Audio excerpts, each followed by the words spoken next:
दोस्तों, आज मैं आपको एक कहानी सुनाना चाहता हूँ। ये किसी किताब की कहानी नहीं है, ये किसी फिल्म की कहानी नहीं है, ये एक ऐसे इंसान की कहानी है, बिल्कुल आप और मेरी तरह। उसका नाम रोहन था। रोहन एक छोटे शहर में, एक छोटे से घर में रहता था, लेकिन उसके सपने छोटे नहीं थे। उसके सपने बहुत बड़े थे। वो एक बहुत ही सिंपल मिडिल क्लास फैमिली से था। उसके पिताजी एक सरकारी क्लर्क थे और माँ हाउसवाइफ थी। वे हर दिन बहुत मेहनत करते थे। वे एक एक पैसा बचाते थे। उन्होंने रोहन को अच्छी एजुकेशन और अच्छी लाइफ देने के लिए सब कुछ किया। वे चाहते थे कि वो खूब पढ़े, एक सिक्योर जॉब पाए और एक सेफ, स्टेबल लाइफ जिए। लेकिन रोहन अलग था। वो देखता था कि उसके माता पिता हर महीने बिल्स को लेकर परेशान रहते हैं। वो देखता था कि वे अपने छोटे छोटे खुशियों को उसके भविष्य के लिए सैक्रिफाइस करते हैं। वो उनकी मेहनत का सम्मान करता था, लेकिन वो उनकी जैसी लाइफ नहीं चाहता था। वो कॉम्प्रोमाइज वाली लाइफ नहीं जीना चाहता था। वो 40 साल तक ऐसी जॉब में नहीं रहना चाहता था जो उसे पसंद न हो, सिर्फ बिल्स भरने के लिए। वो कुछ बड़ा करना चाहता था, कुछ ऐसा जो न सिर्फ उसकी लाइफ बदले, बल्कि कई और लोगों की लाइफ भी बदले। उसके अंदर एक आग थी, कुछ बनाने, कुछ इम्पॉसिबल अचीव करने की इच्छा थी। वह अपनी छोटी सी खिड़की से आसमान की तरफ देखता और सोचता, क्या लाइफ में बस इतना ही है, या मैं और भी कुछ कर सकता हूँ? आप में से बहुत से लोग अभी ऐसा ही महसूस कर रहे होंगे। शायद आप ऐसी जॉब में हो जो आपको पसंद न हो। शायद आप कुछ ऐसा पढ़ रहे हो जिसके लिए आप पैशनेट न हो। शायद आप स्टक महसूस कर रहे हो। शायद आपको लगता हो कि आपके सपने बहुत बड़े हैं और आपके रिसोर्सेज बहुत छोटे हैं। रोहन ने भी ऐसा ही महसूस किया। उसके पास पैसे नहीं थे, उसके पास कनेक्शंस नहीं थे, उसके पास कोई स्पेशल स्किल्स नहीं थी। उसके पास बस एक सपना था, एक जलती हुई इच्छा। और दोस्तों, मैं आपको बता दूं, ये दुनिया की सबसे पावरफुल चीज है। ये पैसे से ज्यादा पावरफुल है, डिग्रीज से ज्यादा पावरफुल है, किसी भी कनेक्शन से ज्यादा पावरफुल है। आपकी सक्सेस की इच्छा आपकी सबसे बड़ी एसेट है। तो आपका सपना क्या है? वो कौन सी एक चीज है जो आप अचीव करना चाहते हैं? बड़ा सपना देखने से मत डरिए। किसी को ये मत कहने दीजिए कि ये इम्पॉसिबल है। रोहन के परिवार और दोस्त उसके आइडियाज पर हंसते थे। वे कहते थे, प्रैक्टिकल बनो, फैंटेसी वर्ल्ड में जीना बंद करो। लेकिन रोहन ने उनकी बात नहीं सुनी। उसने अपने दिल की आवाज सुनी। उसे पता था कि लाइफ में सबसे बड़ा रिस्क कोई रिस्क न लेना है। उसने तय किया कि वो ट्राई करके फेल होना पसंद करेगा, बजाय इसके कि वो ट्राई ही न करे। ये पहला लेसन है, अपनी इनर वॉइस सुनो, अपने सपने को बचाओ। हर बड़ी जर्नी वहीं से शुरू होती है। रोहन की जर्नी किसी बिजनेस प्लान से शुरू नहीं हुई। ये किसी बड़े इन्वेस्टमेंट से शुरू नहीं हुई। ये एक सिंपल हैबिट से शुरू हुई, ऑब्जर्वेशन की आदत। उसने अपने आसपास की दुनिया को एक कंज्यूमर की तरह नहीं, बल्कि एक प्रॉब्लम सॉल्वर की तरह देखना शुरू किया। वह बाजारों में घूमता, लोकल बसेस में ट्रैवल करता और हर तरह के लोगों से बात करता। वह किसी बिजनेस आइडिया की तलाश में नहीं था, वह प्रॉब्लम्स की तलाश में था। वह आम लोगों की पेन पॉइंट्स को समझने की कोशिश कर रहा था। वे कौन सी चीजें थीं जो उन्हें हर दिन फ्रस्ट्रेट करती थीं? वे कौन सी छोटी छोटी असुविधाएं थीं जो उनकी लाइफ को मुश्किल बनाती थीं? ये एक बहुत ही इंपॉर्टेंट स्टेप है। ज्यादातर लोग जो बिजनेस शुरू करना चाहते हैं, वे सोचते हैं, मैं क्या बेच सकता हूँ? ये गलत सवाल है। सही सवाल है, मैं कौन सी प्रॉब्लम सॉल्व कर सकता हूँ? अगर आप एक बड़ी प्रॉब्लम ढूंढ सकते हैं और एक सिंपल सॉल्यूशन दे सकते हैं, तो पैसा अपने आप आएगा। उसे आना ही होगा। रोहन ने महीनों सिर्फ ऑब्जर्व किया। उसने देखा कि उसके शहर के छोटे दुकानदार अपनी इन्वेंट्री मैनेज करने में कैसे स्ट्रगलिंग थे। वे सब कुछ एक नोटबुक में लिखते थे। उनके पास अक्सर पॉपुलर आइटम्स खत्म हो जाते थे, या वे उन चीजों के साथ स्टक हो जाते थे जो बिकती नहीं थी। वे पैसे खो रहे थे और उन्हें पता भी नहीं था। ये देश भर के लाखों छोटे बिजनेसेस के लिए एक आम प्रॉब्लम थी। उसने इन दुकानदारों के चेहरों पर स्ट्रेस देखा। उसने देखा कि वे 14 घंटे काम कर रहे थे, लेकिन फिर भी मुश्किल से गुजारा कर पा रहे थे। उसने उनका दर्द महसूस किया। उसने सोचा, इस टेक्नोलॉजी के जमाने में जहां हमारे पास स्मार्टफोन्स और फास्ट इंटरनेट है, ये मेहनती लोग अभी भी पेन और पेपर के साथ क्यों स्टक हैं? प्रॉब्लम साफ थी, ये बड़ी थी, ये वाइड स्प्रेड थी, और कोई भी उनके लिए एक सिंपल अफोर्डेबल सॉल्यूशन नहीं दे रहा था। एग्जिस्टिंग सॉल्यूशंस बहुत कॉम्प्लेक्स और बहुत एक्सपेंसिव थे, जो बड़ी कॉर्पोरेशंस के लिए बने थे, न कि एक छोटी सी गली में बैठे छोटे दुकानदार के लिए। ये एम्पैथी बहुत जरूरी है। आपको प्रॉब्लम को महसूस करना होगा। तो दूसरा लेसन ये है, ऑब्जर्वेशन में माहिर बनो। अपने आसपास प्रॉब्लम्स ढूंढो, लोगों से बात करो, उनकी चैलेंजेस को समझो। सिर्फ ऑनलाइन आर्टिकल्स या यूट्यूब वीडियोस में आइडियाज मत ढूंढो। सबसे बड़े अपॉर्चुनिटीज अक्सर सादे नजर में छिपे होते हैं, आपके आसपास के लोगों के रोजमर्रा के स्ट्रगल्स में। एक ऐसी प्रॉब्लम ढूंढो जिसे सॉल्व करने के लिए आप वाकई पैशनेट हो।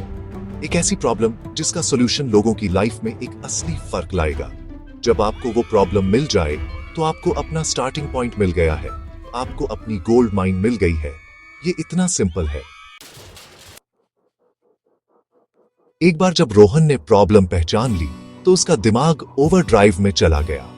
वह कोई सॉफ्टवेयर इंजीनियर नहीं था, वह बैचलर ऑफ कॉमर्स ग्रेजुएट था। उसे कोडिंग नहीं आती थी, लेकिन उसने उसे रोका नहीं। उसे पता था कि आपको सब कुछ खुद जानने की जरूरत नहीं है, आपको बस एक क्लियर विजन की जरूरत है। उसका विजन सिंपल था, एक ऐसा मोबाइल एप्लीकेशन बनाना जो इतना इजी टू यूज हो कि एक ऐसा व्यक्ति जिसे कोई टेक्निकल नॉलेज न हो वह भी अपनी पूरी दुकान को उस पर मैनेज कर सके। एक ऐसा ऐप जहां वे अपनी सेल्स को ट्रैक कर सके, अपनी इन्वेंट्री मैनेज कर सके और कुछ ही क्लिक्स में अपने डेली प्रॉफिट्स देख सके। उसने इस आइडिया को दुकान दोस्त नाम दिया, दुकानदार का दोस्त। उसके आइडिया का कोर सिंप्लिसिटी था। उसे पता था कि उसके टारगेट ऑडियंस टेक सेवी नहीं थे, वे बिजी लोग थे जिनके पास कॉम्प्लेक्स सॉफ्टवेयर सीखने का समय नहीं था। तो ऐप को इंट्यूटिव होना था, इसे एक सिंपल कैलकुलेटर या एक नोटबुक का इस्तेमाल करने जैसा महसूस होना था। उसने हफ्तों तक ऐप का लेआउट पेपर पर ड्रॉ करने में बिताए। उसने एक दुकानदार को इसका इस्तेमाल करते हुए इमेजिन किया, वे कौन सा पहला बटन दबाएंगे, वे 10 सेकंड से भी कम समय में एक नया प्रोडक्ट कैसे ऐड कर सकते हैं, वे अपनी एंड ऑफ डे रिपोर्ट तुरंत कैसे देख सकते हैं। उसने हर एक डिटेल पर ऑब्सेस किया, हमेशा एंड यूजर को ध्यान में रखते हुए।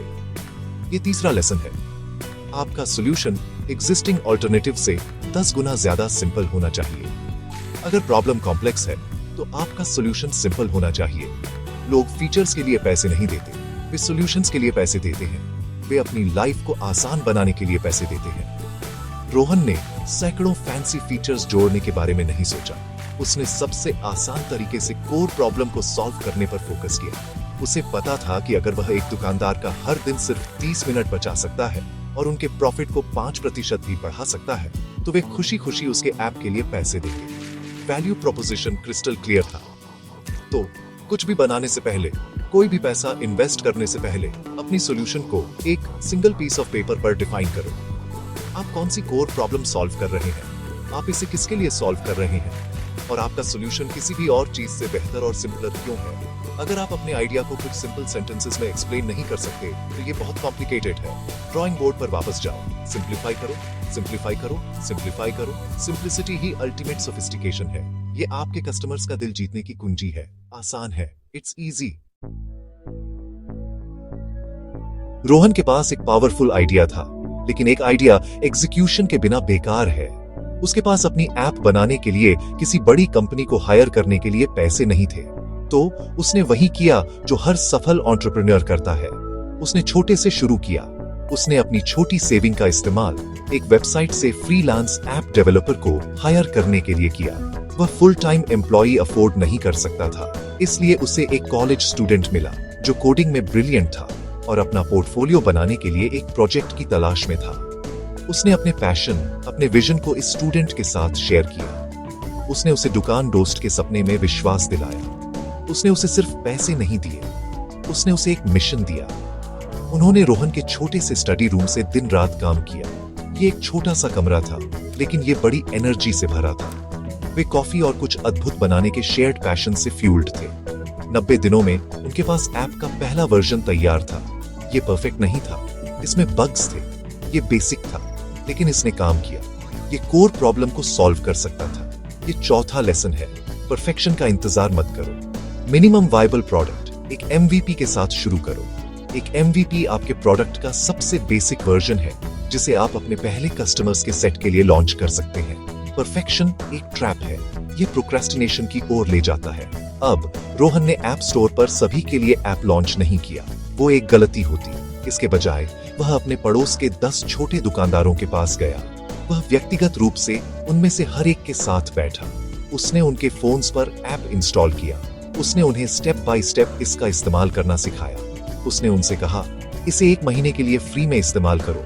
बस मुझे अपना ऑनेस्ट फीडबैक दो। मुझे बताओ इसमें क्या गलत है। मुझे बताओ तुम्हें क्या पसंद है, क्या पसंद नहीं है। वह बेच नहीं रहा था, वह सीख रहा था। ये पहले 10 यूजर्स उसके सह निर्माता बन गए। उन्होंने उसे इनवैल्यूएबल फीडबैक दिया। ये फीडबैक सोने जैसा था। उसने और उसके डेवलपर दोस्त ने बग्स को ठीक करने और उन फीचर्स को जोड़ने के लिए अथक प्रयास किया जो दुकानदारों ने मांगे थे। वे यह अनुमान नहीं लगा रहे थे कि कस्टमर क्या चाहता था। वे वही बना रहे थे जो कस्टमर मांग रहा था। पहले 100 दिनों के भीतर उसके पास एक प्रोडक्ट था जो न केवल उसके द्वारा बनाया गया था बल्कि वास्तविक यूजर्स द्वारा भी वैलिडेटेड था। अब उसके पास एक प्रोडक्ट था जिसे वह जानता था कि लोग चाहते थे। यह सबसे क्रिटिकल फेज है। पहले 100 दिन, पहले 10 कस्टमर्स। अगर आप इन 10 कस्टमर्स को खुश कर सकते हैं तो आप अगले 10,000 को खुश कर सकते हैं। शुरुआत में कमाने पर नहीं, सीखने पर फोकस करो। 500 करोड़ तक का सफर कभी सीधा नहीं होता। ये उतार चढ़ाव से भरा होता है। रोहन का सफर भी अलग नहीं था। जैसे ही उसे लगा कि उसके पास एक शानदार प्रोडक्ट है, उसे अपनी पहली बड़ी चुनौती का सामना करना पड़ा। कई दुकानदार फ्री ट्रायल के बाद ऐप के लिए पैसे देने में हिचकिचा रहे थे। उन्हें फ्री चीजों की आदत थी। उन्हें सॉफ्टवेयर के लिए पैसे देने में कोई वैल्यू नहीं दिख रही थी। रोहन डिसहार्टेंड हो गया। उसने अपनी सारी सेविंग्स इसमें लगा दी थी। क्या ये उसके सपने का अंत था? वह हार मान सकता था, लेकिन उसने नहीं मानी। उसे पता था कि फेलियर सक्सेस का उल्टा नहीं है, ये सक्सेस का एक हिस्सा है। डिमोटिवेट होने के बजाय वह अपने कस्टमर्स के पास वापस गया। उसने उनसे पूछा, ऐसा क्या होगा जो इस ऐप को इतना वैल्यूएबल बना देगा कि आप खुशी खुशी इसके लिए पैसे देंगे? उसने खुले दिमाग से सुना। उसने सीखा कि सिर्फ इन्वेंट्री मैनेज करना काफी नहीं था। उनकी बड़ी प्रॉब्लम ज्यादा ग्राहक पाना था। तो रोहन और उसकी टीम ने एक नया फीचर जोड़ा, एक सिंपल टूल जो दुकानदारों को अपने प्रोडक्ट्स का एक फ्री ऑनलाइन कैटलॉग बनाने और उसे व्हाट्सएप पर ग्राहकों के साथ शेयर करने की अनुमति देता था। अचानक दुकान डॉस्ट सिर्फ एक इन्वेंट्री टूल नहीं था, ये एक बिजनेस ग्रोथ टूल था। इसने सब कुछ बदल दिया। एक और बड़ी चुनौती कंपटीशन थी। जैसे ही उसके ऐप को कुछ अटेंशन मिलने लगी, बड़ी कंपनियों ने, जिनके पास बहुत पैसे थे, ऐसे ही प्रोडक्ट्स लॉन्च करना शुरू कर दिए। वे अपने एप्स फ्री में दे रहे थे। वे मार्केटिंग पर करोड़ों खर्च कर रहे थे। रोहन अपने लिमिटेड बजट के साथ इन जायंट्स के साथ कैसे कंपीट कर सकता था? उसे डर लगा। ये डेविड बनाम गोलायत की लड़ाई जैसा लगा। लेकिन फिर उसे अपनी ताकत का एहसास हुआ। उसकी ताकत उसके ग्राहकों के साथ उसका कनेक्शन था। बड़ी कंपनियों के पास कॉल सेंटर्स थे। रोहन के पास पर्सनल रिलेशनशिप्स थे। वह अपने पहले 100 ग्राहकों को उनके नाम से जानता था। वह अपने कंपटीशन से ज्यादा खर्च नहीं कर सकता था, तो उसने उनसे ज्यादा केयर करने का फैसला किया। उसने अपने ग्राहकों के लिए एक व्हाट्सएप सपोर्ट ग्रुप बनाया। वह व्यक्तिगत रूप से उनके सवालों का जवाब देने, उनकी प्रॉब्लम्स को सॉल्व करने के लिए उपलब्ध था। उसके ग्राहकों को सुना गया। उन्हें वैल्यूड महसूस हुआ। वे उसके ब्रांड एम्बेसडर्स बन गए। उन्होंने उसके ऐप को अन्य दुकानदारों को रिकमेंड करना शुरू कर दिया। ये 5वां लेसन है। आपकी सबसे बड़ी चुनौतियां अक्सर आपके सबसे बड़े अपॉर्चुनिटीज को छुपाती हैं। प्रॉब्लम्स से मत डरो, उनका सामना करो, उनसे सीखो। प्रॉब्लम्स को सॉल्व करने की आपकी क्षमता सीधे तौर पर आपकी सफल होने की क्षमता के समानुपाती है। हर प्रॉब्लम आपको मजबूत बनाती है। जैसे जैसे यूजर्स सैकड़ों से हजारों में बढ़े, रोहन को एहसास हुआ कि वह सब कुछ अकेले नहीं कर सकता। उसे एक टीम की जरूरत थी, लेकिन आपको पता है, उसके पास हाई सैलरीज देने के लिए बहुत कम पैसे थे। तो उसने एक वर्ल्ड क्लास टीम कैसे बनाई? उसने एम्प्लॉइज की तलाश नहीं की, उसने पार्टनर्स की तलाश की। उसने ऐसे लोगों की तलाश की जो सिर्फ एक जॉब की तलाश में नहीं थे, बल्कि एक मिशन की तलाश में थे। उसने ऐसे लोगों की तलाश की जो छोटे बिजनेसेस की मदद करने के लिए पैशनेट थे। उसने उन्हें अपना विजन बेचा। उसने उन्हें एक छोटी सैलरी दी, लेकिन ESOPs, employee stock ownership plan के माध्यम से कंपनी में एक बड़ा स्टेक दिया। उसने उनसे कहा, मेरे साथ जुड़ो, आओ इसे साथ मिलकर बनाते हैं। आज हम एक छोटे से कमरे से काम कर रहे हैं। हमारे पास फैंसी ऑफिसेस नहीं है, लेकिन एक दिन हम एक ऐसी कंपनी बनाएंगे जो पूरे भारत में लाखों एंटरप्रेन्योर्स को एम्पावर करेगी। और जब हम सफल होंगे तो हम सब साथ मिलकर सफल होंगे। ये कंपनी सिर्फ मेरी कंपनी नहीं होगी, ये हमारी कंपनी होगी। उसने ऐसे लोगों को आकर्षित किया जो पैसे से नहीं बल्कि पर्पस से प्रेरित थे। उसे एक मार्केटिंग हेड मिला जो साबुन बेचते बेचते थक गया था और एक रेवोल्यूशन बेचना चाहता था। उसे एक टेक लीड मिला जो ऐसे प्रोडक्ट्स बनाना चाहता था जो एक असली इम्पैक्ट डाले। ये छठा लेसन है और ये बहुत इंपॉर्टेंट है। आप जिन लोगों को हायर करते हैं वही आपकी कंपनी की डेस्टिनी तय करेंगे। स्किल्स के लिए नहीं, एटीट्यूड और पैशन के लिए हायर करो। स्किल्स सिखाई जा सकती है, पैशन नहीं। बिलीवर्स की एक टीम बना, एक ऐसी टीम जो आपके विजन और आपके वैल्यूज को शेयर करती हो।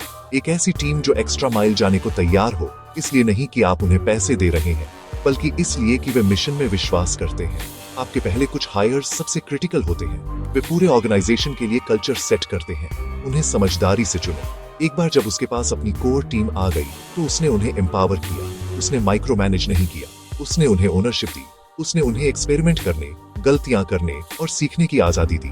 उसने ट्रांसपेरेंसी और ट्रस्ट का कल्चर बनाया। हर हफ्ते वह कंपनी की प्रोग्रेस, उसकी सक्सेसेस और उसकी फेलियर्स को पूरी टीम के साथ शेयर करता था। हर कोई जानता था कि क्या हो रहा है। हर कोई एक ओनर जैसा महसूस करता था। इसने बिलोंगिंग और मोटिवेशन की एक इनक्रेडिबल सेंस पैदा की। एक छोटे से पैशनेट लोगों का समूह, एक सामान्य पर्पस से एकजुट, इस ग्रह पर सबसे पावरफुल फोर्स है। एक सॉलिड प्रोडक्ट और एक पैशनेट टीम के साथ रोहन स्केल करने के लिए तैयार था। Initial growth word of mouth से आई। खुश ग्राहक दूसरे ग्राहकों को बता रहे थे, लेकिन लाखों यूजर्स तक पहुंचने के लिए उसे एक तेज ग्रोथ इंजन की जरूरत थी। उसके पास टीवी एड्स या सेलिब्रिटी एंडोर्समेंट्स पर करोड़ों खर्च करने के लिए नहीं थे। उसे क्रिएटिव होना था, उसे स्मार्ट सोचना था। उसके मार्केटिंग हेड को एक शानदार आइडिया आया, एक रेफर एंड अर्न प्रोग्राम। हर दुकानदार जो दूसरे दुकानदार को रेफर करेगा उसे 1 महीने की सब्सक्रिप्शन फ्री मिलेगी। नए यूजर को भी डिस्काउंट मिलेगा। ये एक मास्टर स्ट्रोक था। इसने हर यूजर को एक सेल्स पर्सन में बदल दिया। ग्रोथ वायरल हो गई। एक नया कस्टमर एक्वायर करने की लागत लगभग 0 हो गई। ऐप दुकानदारों के नेटवर्क के माध्यम से एक शहर से दूसरे शहर में आग की तरह फैलने लगा। ये 7वां लेसन है। एक बड़ा ब्रांड बनाने के लिए आपको एक बड़े मार्केटिंग बजट की जरूरत नहीं होती। आपको एक शानदार प्रोडक्ट और एक स्मार्ट ग्रोथ स्ट्रेटेजी की जरूरत होती है। ऐसा प्रोडक्ट बनाने पर फोकस करो जो इतना अच्छा हो कि आपके ग्राहक आपका सबसे बड़ा मार्केटिंग चैनल बन जाए। वर्ड ऑफ माउथ धीमा है, लेकिन ये मार्केटिंग का सबसे पावरफुल और सस्टेनेबल रूप है। जैसे जैसे यूजर बेस एक्सप्लोड हुआ, रोहन को अपनी टीम का विस्तार करने और अपनी टेक्नोलॉजी को अपग्रेड करने के लिए फंड्स जुटाने की जरूरत पड़ी। वह अब ताकत की स्थिति में था। उसके पास एक प्रूवन प्रोडक्ट, एक तेजी से बढ़ता यूजर बेस और प्रॉफिटेबिलिटी का एक क्लियर पाथ था। उसने एक पावरफुल पिच तैयार की और वेंचर कैपिटलिस्ट से संपर्क किया। वह पैसे मांगने नहीं गया, वह उन्हें अपनी इनक्रेडिबल ग्रोथ स्टोरी का हिस्सा बनने का अवसर देने गया। उसे कई इन्वेस्टर्स ने रिजेक्ट कर दिया।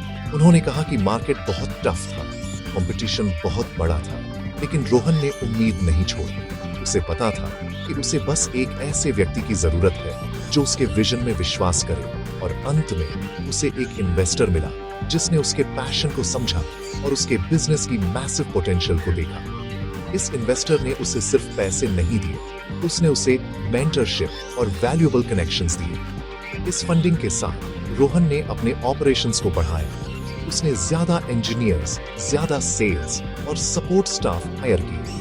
वह अपने छोटे से कमरे से एक प्रॉपर ऑफिस में चला गया। वह अब सिर्फ एक स्टार्टअप नहीं था, वह एक नेशनल ब्रांड बन रहा था। याद रखो, पैसे तब जुटाओ जब आपको उनकी जरूरत ना हो, न कि जब आप डेस्परेट हो। कंपनी अविश्वसनीय गति से बढ़ रही थी। 10 महीनों के भीतर दुकान डॉस्ट के पास 10 लाख से ज्यादा पेइंग सब्सक्राइबर्स थे। एनुअल रेवेन्यू आसमान छू रहा था। कंपनी का वैल्यूएशन अब 300 करोड़ से ज्यादा था, लेकिन रोहन का टारगेट 1 साल में 500 करोड़ था। उसे एक फाइनल पुश की जरूरत थी। टीम कड़ी मेहनत कर रही थी, लेकिन उन्हें अपनी ग्रोथ को और तेज करने के लिए एक बड़ी बोल्ड मूव की जरूरत थी। टीम ने कई दिनों तक ब्रेनस्टॉर्म किया। वे ऐसा क्या कर सकते थे जिससे एक मैसिव लीप आए। जो आइडिया सामने आया वह था इंडिविजुअल शॉपकीपर्स से आगे बढ़कर पूरे मार्केट एसोसिएशंस के साथ पार्टनरशिप करना। उन्होंने डिजिटल मार्केट नाम की एक नई पहल शुरू की। वे एक मार्केट एसोसिएशन के हेड से संपर्क करते और उस मार्केट की हर दुकान को एक स्पेशल प्राइस पर डिजिटाइज करने की पेशकश करते। वे on ground training, dedicated support और उस मार्केट के लिए एक यूनिक ऑनलाइन पोर्टल बनाते। ये एक B2B2C, business to consumer strategy थी। एक बार में एक ग्राहक हासिल करने के बजाय वे अब एक साथ सैकड़ों ग्राहक हासिल कर रहे थे। ये स्ट्रेटेजी एक फिनोमिनल सक्सेस थी। देश भर के मार्केट एसोसिएशन साइन अप करने लगे। इस मैसिव एक्सपेंशन ने कंपनी को लाइमलाइट में ला दिया। एक बड़े इंटरनेशनल टेक कॉन्ग्लोमरेट ने, जो भारतीय छोटे बिजनेस मार्केट में प्रवेश करना चाहता था, रोहन और उसकी टीम द्वारा किए गए अविश्वसनीय काम को देखा। उन्होंने एक ऐसी कंपनी देखी जिसके पास लॉयल कस्टमर बेस, एक स्ट्रॉन्ग ब्रांड और एक मैसिव डिस्ट्रीब्यूशन नेटवर्क था। उन्होंने एक परफेक्ट पार्टनर देखा। उन्होंने रोहन से एक एक्विजिशन ऑफर के साथ संपर्क किया। इस ऑफर ने दुकान डॉस्ट का वैल्यूएशन 500 करोड़ लगाया। ये रोहन और उसकी पूरी टीम के लिए लाइफ चेंजिंग मोमेंट था। सिर्फ एक साल पहले वह एक जवान आदमी था जिसके पास एक सपने के अलावा कुछ नहीं था। आज वह 500 करोड़ के एम्पायर का फाउंडर था। उसने कर दिखाया था। उसने इम्पॉसिबल को अचीव कर लिया था। लेकिन रोहन के लिए ये सिर्फ पैसे के बारे में नहीं था, ये इम्पैक्ट के बारे में था। उसने लाखों छोटे एंटरप्रेन्योर्स को एम्पावर किया था। उसने उन्हें अपना बिजनेस बढ़ाने में मदद की थी। उसने उनकी लाइफ बदल दी थी और इस प्रक्रिया में उसने अपनी खुद की लाइफ बदल दी थी। ये 8वां लेसन है। बड़ा सोचो, स्केल सोचो। हमेशा ऐसी स्ट्रेटजीज की तलाश में रहो जो आपको 10 गुना ग्रोथ दे सके, न कि सिर्फ 10% ग्रोथ। तो एक साल में 500 करोड़ का एम्पायर बनाने का सीक्रेट क्या है? क्या ये लक है? क्या ये कोई मैजिक फॉर्मूला है? नहीं, सीक्रेट सिंपल है। ये रोहन की कहानी है।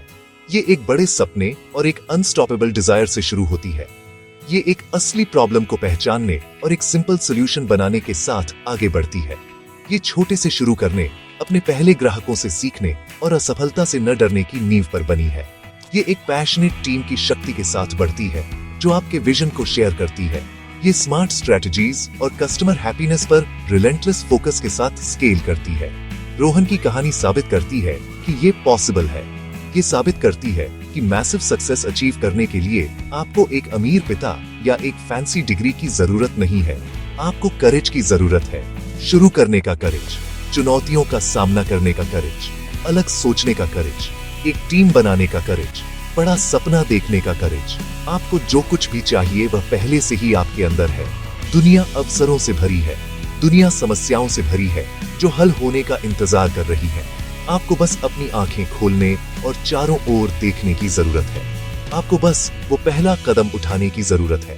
अपनी वर्तमान परिस्थितियों को अपने भविष्य को परिभाषित न करने दें। इससे कोई फर्क नहीं पड़ता कि आप कहां से आ रहे हैं। मायने ये रखता है कि आप कहां जाना चाहते हैं। रोहन की कहानी सिर्फ उसकी कहानी नहीं है, ये आपकी कहानी भी हो सकती है। रास्ता मौजूद है, सिद्धांत साफ है। एकमात्र सवाल ये है, क्या आप उस पर चलने के लिए तैयार हैं? क्या आप कड़ी मेहनत करने के लिए तैयार हैं? क्या आप अपने डर का सामना करने के लिए तैयार हैं? क्या आप अपने सपनों को हकीकत में बदलने के लिए तैयार हैं? सही समय का इंतजार मत करो, समय अभी है। तो उठो, एक्शन लो, आज ही शुरू करो। छोटे से शुरू करो, लेकिन शुरू करो। आपकी 1000 मील की यात्रा एक कदम से शुरू होती है। आपके 500 करोड़ तक का सफर एक छोटी सी प्रॉब्लम को सॉल्व करने से शुरू होता है। खुद पर विश्वास करो, अपने आइडिया पर विश्वास करो और बस शुरू हो जाओ, क्योंकि आपको रोकने वाली एकमात्र चीज आप ही हैं। आप कर सकते हैं। मुझे आप पर विश्वास है। आसान है। It's easy. ये सीरीज सिर्फ एंटरटेनमेंट और इंफॉर्मेशन के लिए बनाई गई है। हमारे कंटेंट का उद्देश्य सिर्फ आपको अच्छा और मीनिंगफुल कंटेंट देना है। अगर आपको हमारा कंटेंट पसंद आए तो अपना प्यार कमेंट्स में जरूर दिखाएं। और अगर आप किसी नए टॉपिक पर सीरीज देखना चाहते हैं तो हमें अपने सजेशंस भेज सकते हैं। आपका सपोर्ट हमारे लिए बहुत महत्वपूर्ण है। धन्यवाद। अगर आप चाहते हैं कि इसमें कोई और स्पेसिफिक चीज ऐड हो तो बता सकते हैं।